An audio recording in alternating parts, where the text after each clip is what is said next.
नमस्कार, ये आकाशवाणी चंडीगढ़ है। अब आप पंकज धीमान से प्रादेशिक समाचार सुनिए। प्रधानमंत्री नरेंद्र मोदी ने कहा है कि मंत्रिमंडल ने दिल्ली, हरियाणा, महाराष्ट्र और कर्नाटक के विभिन्न जिलों के लिए 18,509 करोड़ रुपए की 3 मल्टी ट्रैकिंग परियोजनाओं को मंजूरी दी है। उन्होंने कहा कि इससे रेल अवसंरचना मजबूत होगी, लॉजिस्टिक लागत कम होगी और युवाओं के लिए रोजगार के अवसर सृजित होंगे।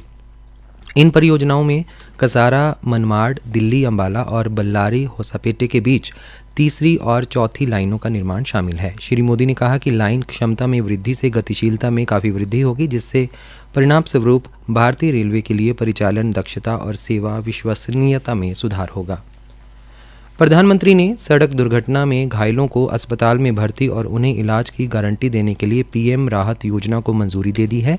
इस योजना में किसी भी तरह की सड़क पर दुर्घटना की स्थिति में 7 दिन तक के इलाज के लिए 1.5 लाख रुपए तक के नकदी रहित इलाज का खर्च सरकार उठाएगी। मंत्रालय के अनुसार सरकार अस्पतालों को मोटर वाहन दुर्घटना कोष से भुगतान करेगी। रेलवे में अब सामान्य श्रेणी के यानी जनरल कोच की सफाई भी फर्स्ट क्लास कोच की तरह ही की जाएगी। रेल मंत्री अश्विनी वैष्णव ने नई दिल्ली में बताया कि इस पहल के तहत शुरुआत में 6 महीने के भीतर लंबी दूरी की 80 रेलगाड़ियों की पहचान की जाएगी। उन्होंने कहा कि इन रेलगाड़ियों में से 1 से 1.5 घंटे के अंतराल पर सफाई के लिए अलग कर्मचारी रखे जाएंगे। जो ट्रेन हमारी चलती है लॉन्ग डिस्टेंस स्पेशली, उनका proper end to end cleaning हो सके। दूसरा, स्टेशन पे एक क्लीन ट्रेन स्टेशन का कॉन्सेप्ट बना है। कुछ लिमिटेड नंबर ऑफ स्टेशंस पे पूरी थॉरो क्लीनिंग करने का अभी करंट सिस्टम है। इसके बजाय ट्रेन के ओरिजिन से लेके ट्रेन के डेस्टिनेशन तक कंटिन्यूसली ट्रेन की क्लीनिंग हो। देश के मुख्य न्यायाधीश न्यायमूर्ति सूर्यकांत ने कहा कि भविष्य की ज़रूरतों को ध्यान में रखते हुए न्यायालय परिसरों के निर्माण पर बल दिया है। उन्होंने कहा कि सर्वोच्च न्यायालय के नए भवन का निर्माण किया जा रहा है। 3 चरणों में निर्मित किए जा रहे नए भवन में 34 नए न्यायालय कक्ष बनाए जा रहे हैं, जो आगामी 50 वर्ष की व्यवस्था के लिए पर्याप्त होंगे।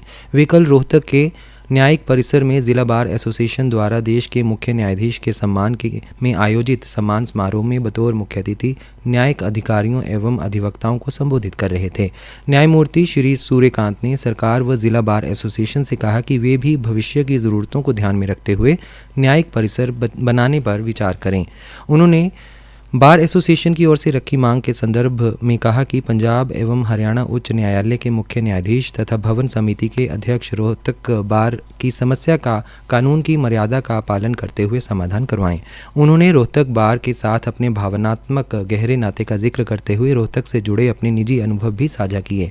इस अवसर पर जिला एवं सत्र न्यायाधीश अजय तेवतिया ने मुख्य न्यायाधीश सूर्यकांत को पगड़ी पहनाकर सम्मानित किया और स्मृति चिन्ह भेंट किया।